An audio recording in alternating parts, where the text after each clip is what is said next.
এখন বাজে 12:10। এখন ধানি আর ধানির বাবা বিজি।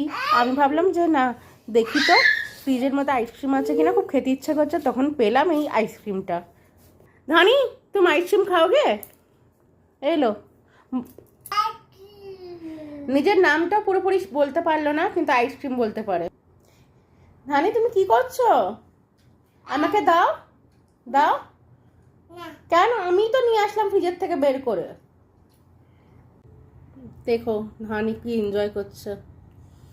জাস্ট 2 ইয়ার্স হয়েছে, আইসক্রিমটা কিভাবে খেতে হয় সেটা জানে, বোঝে, দেখেই অবাক।